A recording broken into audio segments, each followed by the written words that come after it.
राम के पास वजह थी दूसरा विवाह करने की, लेकिन राम ने दूसरी शादी नहीं करी, दूसरा विवाह नहीं किया। क्या अद्भुत कथा है। और ये संस्कृति। सीता को तो 2 बार वनवास हुआ। एक बार जब पति को वनवास हुआ तो पति के साथ गई, और दूसरी बार का ये वाला वनवास। लेकिन उसमें मैं कई बार कथाओं में यह कह चुका हूं कि राजा राम ने रानी सीता का त्याग करना पड़ा है, लेकिन पति राम ने पत्नी सीता का त्याग नहीं किया।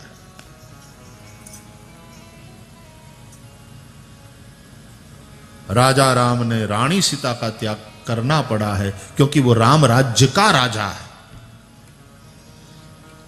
एक आदर्श शासन व्यवस्था देनी, लेकिन पति पत्नी के संबंध का अंत नहीं हुआ, लेकिन राजमहल से सीता को दूर कर दिया। करना ही चाहिए साहब। जिस सीएम के बेटे के ऊपर भ्रष्टाचार के आरोप लगे, उस सीएम को बेटे को हटाना ही पड़ेगा। जिस प्रधानमंत्री के भाई के ऊपर यदि भ्रष्टाचार का आरोप लगा, उसके पत्नी पर, उसके बेटे पर भ्रष्टाचार का आरोप लगा, कहीं ना कहीं कनेक्शन, और वो भी सिद्ध हुआ किसी प्रकार के घोटाले में, तो उस प्राइम मिनिस्टर को अपना भाई हो, अपनी पत्नी हो या अपना बेटा हो, वो कोई भी मिनिस्टर में कोई रहने वाला कोई मिनिस्टर हो, मिनिस्टर तो बेदाग रहना चाहिए, लेकिन उसके आसपास रहने वाले उसके सगे संबंधी भी बेदाग हो, यह अपेक्षा करी जाती है प्रजातंत्र में। तो त्याग करना पड़ेगा, हटाना पड़ेगा। राजमहल से हटाया। पति पत्नी के संबंध का त्याग नहीं हुआ है राम और सीता में, इसलिए पति राम ने पत्नी सीता का त्याग नहीं किया। राजा राम ने रानी सीता का त्याग करना पड़ा। और इसका प्रमाण क्या है? उत्तर रामचरितमानस में तो आप पढ़ते हैं कि सीता यदि वहां जंगल में रह करके वो वाला जीवन बिता रही है, और सीता के ऊपर भी केवल आक्षेप लगा था, वो सही नहीं था, केवल आक्षेप, केवल आरोप लगा है, जो सत्य नहीं था। नागरिक में से एक ने, धोबी ने, समाज के किसी भी वर्ग ने एक बार भी कोई आरोप लगा दिया, सीता के ऊपर उंगली उठी, सीता के चरित्र पर। आज तो चरित्र पर चाहे कितनी उंगली उठे, कोई इस्तीफा देने के लिए तैयार नहीं, इतना चिपक करके बैठ जाते हैं कुर्सी पे।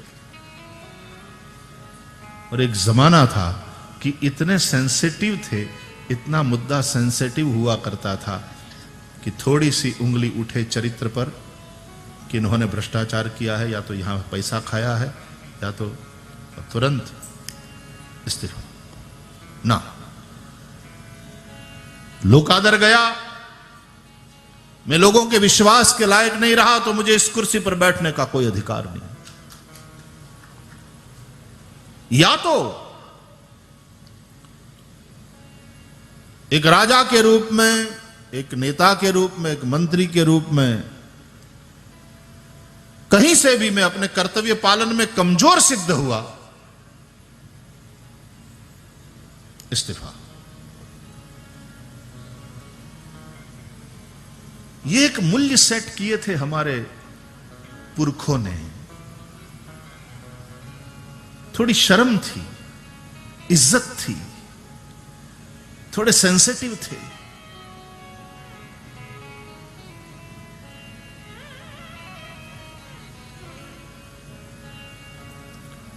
प्रजातंत्र ऐसे चरित्रशील लोग जब राजनीति में आवे तो स्वस्थ रहता है।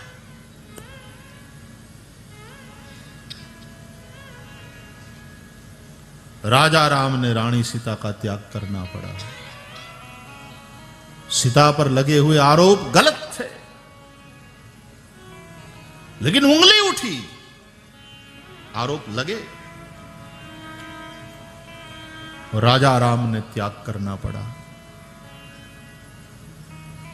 लेकिन पति राम ने पत्नी सीता का त्याग नहीं किया। वो जंगल में जिस तरह से रह रही है, राजा राम भले ही राजमहल में रह रहे हैं, लेकिन वो भी भूमि शयन करते हैं। अपनी पत्नी यदि वहां दुखी हो रही है, दर्भ की पथारी पर सो रही है, तो राजा राम भले ही महल की चार दीवारी में रहते हैं, लेकिन दर्भ की पथारी पर सोते हैं। निर्दोष पत्नी जिसके ऊपर आरोप लगा है, वो यदि वहां, जैसे कोई जेल में चले जाते हैं, आजकल जेल में डाल दिया जाता है, तो वहां वो वनवास में वो कंदमूल फल खाती है, तो ये राजा राम हैं, तथापि कंदमूल फल का भोजन करते हैं। ये पति और पत्नी का परस्पर प्रेम, और इसका प्रमाण तब मिला कि जब राजा राम अश्वमेध यज्ञ कर रहे थे। तो मैंने कई बार यह समझाया है कि अश्वमेध यज्ञ का तात्पर्य है राष्ट्रोन्नति का यज्ञ। अश्व राष्ट्र का प्रतीक है, मेध का एक अर्थ होता है उन्नति, राष्ट्र की उन्नति का प्रतीक। अश्वमेध यज्ञ में जो अश्व दौड़ता चला जाता है, अश्व को छोड़ते हैं, घोड़ा छोड़ते हैं और घोड़ा भागता है, राजा की सेना घोड़े के पीछे पीछे चलती है। जहां जहां से घोड़ा निकलता चला जाए, वहां इस राजा का साम्राज्य। कोई भी राजा यदि उस अश्व को रोकता है, तो अश्वमेध यज्ञ करने वाला राजा घोड़े को रोकने वाले राजा को परास्त करेगा, घोड़ा मुक्त कराएगा और फिर घोड़ा आगे बढ़ेगा। इसका तात्पर्य है राष्ट्र के विकास में, राष्ट्र की उन्नति में जो लोग बाधक बनते हैं और घोड़े को पकड़ लेते हैं, आगे बढ़ने नहीं देते, राष्ट्र को आगे नहीं बढ़ने देते हैं, विकास को, तो फिर क्या होता है? तब राजा में यह ताकत होनी चाहिए कि ऐसी जो शक्तियां हैं उन्हें परास्त करें, जो राज्य के, राष्ट्र के विकास में, उन्नति में बाधक हैं, और फिर आगे बढ़ता चला जाए, आगे बढ़ता चला जाए। वो राजा का विजय नहीं, वो राष्ट्र का विजय है। यह अश्वमेध यज्ञ का अर्थ है। अब इस यज्ञ में हमारे यहां परंपरा है कि धर्म कार्य में पति पत्नी को साथ लेकर के बैठता है। अब पत्नी तो थी नहीं, वो तो वन में थी, तो राम के पास कारण था दूसरी शादी करने का, वजह थी, यह धार्मिक अनिवार्यता थी। राम दूसरी शादी करते,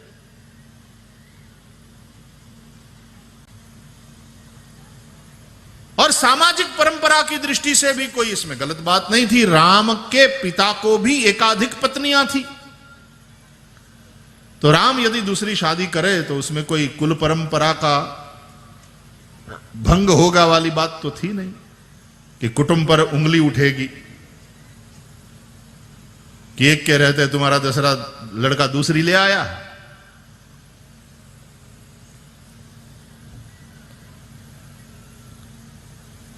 राम के पास वजह थी दूसरा विवाह करने की, लेकिन राम ने दूसरी शादी नहीं करी, दूसरा विवाह नहीं किया। क्या अद्भुत कथा है। और यह संस्कृति है। मैं संस्कृति की और विकृति की बात कर रहा हूं। बाकी प्राणियों में केवल प्रकृति की बात है, लेकिन मनुष्य में विकृति भी हो सकती है और संस्कृति भी हो सकती है। कथा कहती है, राम ने कहा मैं दूसरा विवाह नहीं करूंगा, मैं विवाहित हूं, मेरी पत्नी है सीता, भले हम दोनों एक साथ नहीं है तो क्या हुआ, लेकिन वो मेरी पत्नी है, वो भी मुझे पति मानती है। न मन से उसने मेरा त्याग किया है, न मन से मैंने उसका त्याग किया है। राम ने सोने की मूर्ति बनवाई अपनी पत्नी सीता की, और सीता की मूर्ति को पास में बिठा करके राम ने यज्ञ संपन्न किया। और जब संकल्प लिया जाता है, हमारे पंडित लोग संकल्प लिवाते हैं यज्ञ में, पति पत्नी दोनों बैठते हैं, पति के हाथ में जल देते हैं पंडित जी, और पति संकल्प करता है तो पत्नी उसको हाथ लगा के बैठती है। इसका तात्पर्य है, पत्नी कहती है आपके इस संकल्प में मैं आपके साथ हूं, मेरा सपोर्ट है। और ऐसे बड़े कार्य में यदि पत्नी का सपोर्ट न हो, उसका समर्थन न हो, तो पति वो कार्य नहीं कर सकता। उस संकल्प में पत्नी साथ चाहिए। वही तुम्हारी शक्ति बनकर के तुम्हारे साथ रहती है। पुरुष की शक्ति उस पुरुष की नारी है। अनुकूल नारी स्ट्रेंथ बन जाती है पुरुष की। दशरथ जी के 3 नारी हैं। कैसी है? बोले पति अनुकूल, प्रेम दृढ़, हरिपद कमल बिनी, कौशल्यादि नारी प्रिय, सब आचरण पुनीत। कौशल्यादि पत्नियां बहुत प्यारी है दशरथ जी को, प्रेम है दशरथ जी का अपनी पत्नियों पर। क्यों? बोले सब आचरण पुनीत, क्योंकि सभी पुनीत आचरण वाली हैं। पुनीत आचरण क्या है? बोले पति अनुकूल, पति के अनुकूल, हमेशा सपोर्ट करने वाली। सपोर्ट तो कितना यार, तुम देखो तो सही, क्या कथाएं हैं अद्भुत हमारे देश की, हमारे इन ग्रंथों की, कि पति युद्ध के लिए जा रहा है और एक पत्नी दशरथ जी की जिसका नाम था कैकेयी, वो कहती है मैं साथ में आऊंगी, आपको अकेले नहीं जाने दूंगी। बोले पागल हो गई हो, युद्ध है, मैं कोई स्विट्जरलैंड घूमने नहीं जा रहा हूं। कोई सैनिक सीमा पर, कारगिल पे लड़ाई शुरू हो गई है और कारगिल पर तैनात किया गया हो, उसको आदेश मिले कारगिल पहुंचो, और वो जा रहा हो और पत्नी कहे कि मुझे भी साथ ले चलो। अरे पागल हो गई हो, वहां तोप के गोले छूटेंगे, एक एक कैटेगरी के वेपन्स से, मशीन गन से गोलियां छूटती हैं, बम गिराए जाते हैं ऊपर से। मैं कोई स्विट्जरलैंड घूमने नहीं जा रहा हूं कि मुझे साथ ले चलो। और एक यह है कैकेयी, युद्ध में भी अपने पति से कहा मैं साथ चलूंगी। उसका प्रेम देखो, उसका शौर्य देखो, उसकी निडरता देखो। ये डरपोक नहीं थी, ये भीरू नहीं थी, पति को किसी भी हाल में अकेला नहीं छोड़ती थी। I am with you, I am your strength, मैं तुम्हारी शक्ति। कैकेयी साथ चली, अपने पति की शक्ति बनी। और राम और सीता जब वन को चले तो लक्ष्मण सीताराम जी की सेवा में उनके साथ वन जाने के लिए निकले, तो पत्नी से मिलने गए, उर्मिला से। और उर्मिला ने कहा मैं तुमको रोकूंगी नहीं, आई सपोर्ट यू, जो तुम्हारा संकल्प है आई सपोर्ट यू। और मैं ये भी नहीं कहूंगी कि मुझे साथ ले चलो, क्योंकि मेरे साथ चलने से तुम्हारी राम सेवा में कहीं ना कहीं कोई बाधा उत्पन्न होगी। तुम्हें मेरी चिंता नहीं करनी है, तुम्हें श्री राम जी की चिंता करनी है, श्री सीता जी की चिंता करनी है। उर्मिला साथ नहीं गई और उर्मिला ने सपोर्ट किया पति को। यह संस्कृति है साहब, देखो तो सही इन पात्रों का समर्पण, त्याग और प्रेम। देखो तो सही इन पात्रों की समझदारी को। और क्या है हमारा छिछोरापन, क्या है हमारे व्यवहार का छिछरापन।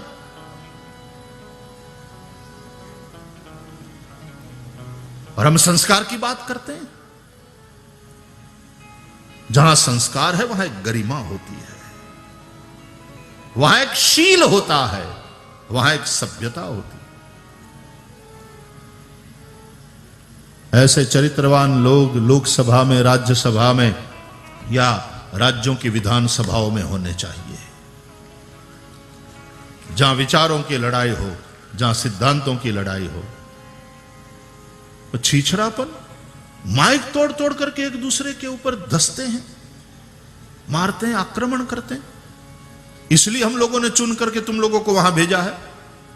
तुमको ऐसे नहीं चुनना, तुमको तो दीवार में चुनना चाहिए।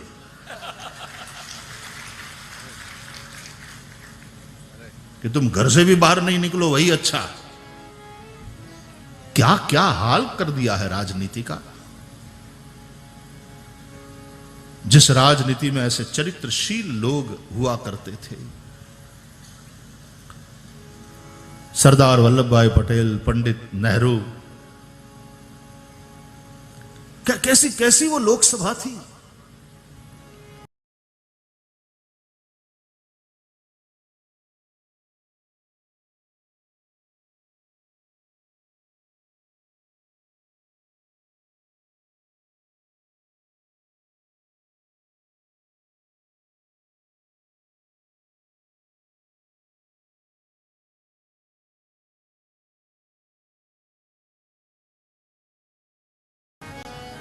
ये संस्कृति है।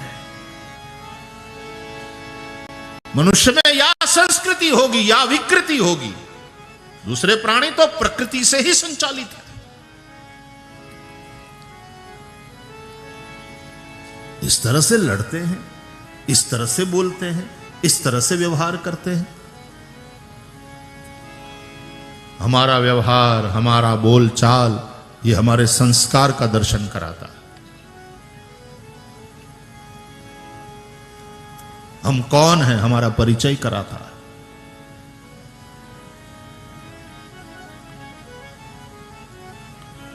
कौशल्यादि नारी प्रिय सब आचरण पुनीत। पुनीत आचरण कौन सा? बोले पति अनुकूल। और पति अनुकूल, पति के अनुकूल बनकर रह रही है, उसका कारण प्रेम, दृढ़ दृढ़ प्रेम। When love is there, complain नहीं होगी, तुम अनुकूल बनकर के रहोगे। वो कहेगी आज जल्दी आ जाना प्लीज, तो वो कहेगा ओके। और प्रेम नहीं तो क्या काम है ना काम क्या है? बोले नहीं आज वो अपना मैरिज डेट है ना, तो सोचा कि सिनेमा ले। सिनेमा और मैरिज डेट कभी नहीं भूलूंगा, कभी नहीं। बोले वो कहते भूल गए आज अपना मैरिज डेट। बोले भूल सकता हूं, आज ना दिवसे तो વધેરા ही गयो तो आ दिवस हूं भूलू? बकरा कटा था आज ही की डेट।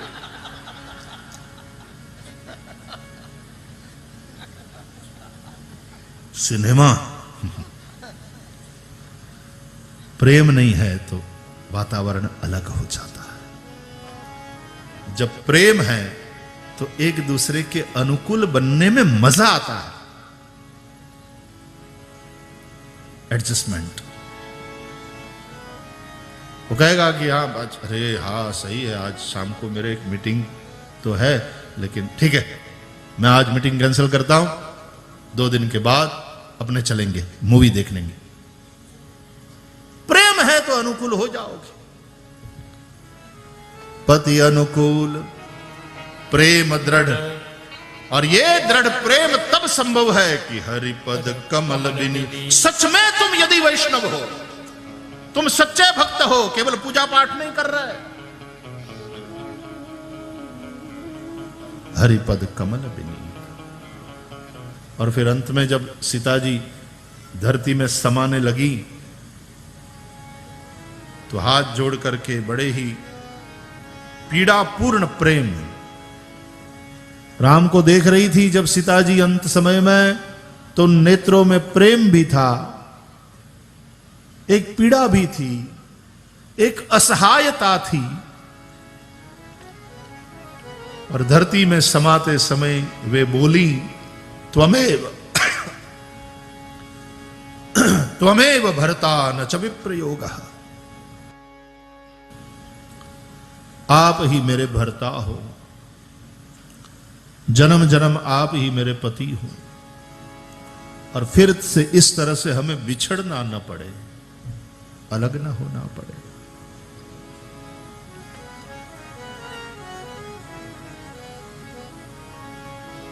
पार्वती कहती हैं चाहिए सदा शिव ही भरतारा। पार्वती भी इसी तरह से सती दक्ष सुता, भागवत में कथा है दक्ष यज्ञ की चतुर्थ स्कंद में, जब अग्नि में समाई तो पिता के यहां यज्ञ में उसने अपने शरीर को जलाकर राख किया। तो लिखा है तुलसीदास जी ने,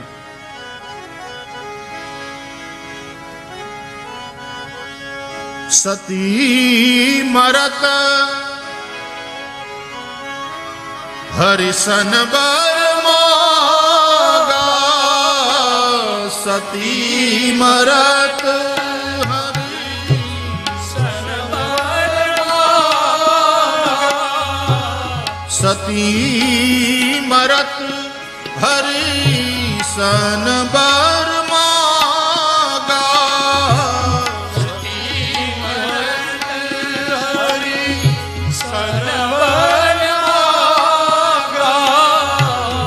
चाहिए सदा शिव ही भरतारा,